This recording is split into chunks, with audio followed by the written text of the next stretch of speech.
ಲೇ ನಿಂಗೆ ಉಂಡಿ ಕಟ್ರಿ ನಮ್ಮ ಮನ್ಯಾಗ ಇಲ್ಲ ನೀ ಮೊನ್ನೆ ನಾ ಉಂಡಿ ತಿನ್ನೋದು ನೋಡಿ ಜೋಲ್ ಸುರಿಸಿದ್ದಲ್ಲ ಅದಕ್ಕೆ ಕೇಳಿದೆ ಕಟ್ರೆ ನಿಮ್ಮ ಮನ್ಯಾಗ ತಿನ್ಲೇ ಸ್ವಲ್ಪ ಬಪ್ಪರ ಅಕ್ಕಿ ಉಚ್ಚಾಡಿಸಿ ಉದ್ದಿನ ಕಟ್ಟಿ ತಂಗತಿ ನೋಡ್ ಸ್ವಲ್ಪ ಮಗನ ನನಗ ಇದ್ರು ಮಾತಾಡ್ತಿ ನಿನ್ನ ಗುಂಡಿ ಕೊಡ್ಬೇಕು ಅನ್ಕಾಯ್ತು ನಾನು ಆದ್ರೆ ಮಾತಾಡೇನು ಗೊತ್ತಾಯ್ತು ನನಗೆ ಗುಂಡಿ ಕೊಡಬಾರ್ದು ಅಂತ ಹೇಳಿ ಕೊಡಂಗಿಲ್ಲ ಒಳ್ಳೆ ನಿನಗೆ ಅಕ್ಕ ಉಂಡಿನ ನಾನು ತಂದಿದ್ದೆ ಕೊಡ್ಬೇಕಂದ್ರೆ ತಂದಿದ್ದೆ ಹುಡುಗಲ್ಲ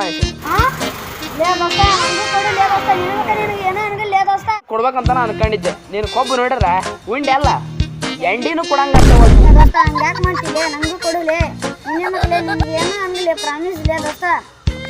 ಲೇ ನನ್ನ ಬಳಿ ಉಂಡಿಲ್ಲ ಯಾ ಎಂಡಿನೂ ಇಲ್ಲ ನಾನು ನಿನಗ ಮಜಾಕ್ ಮಾಡಕ್ ಅಂಜನಿ ಅಲ್ಲೇ ನನಗ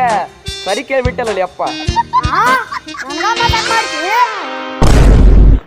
ಅವನು ಚಪ್ಪಲ ತಗೊಂಡು ಮರಿ ಇವ ಅಂಜಾಯ್ ಬಿಟ್ಟಿದ್ನಲ್ಲಿ ಕೊಡಿ ನೀವೇನು ಹೋಗದ್ ಬಿಟ್ಟಿ ಅಂತಂದು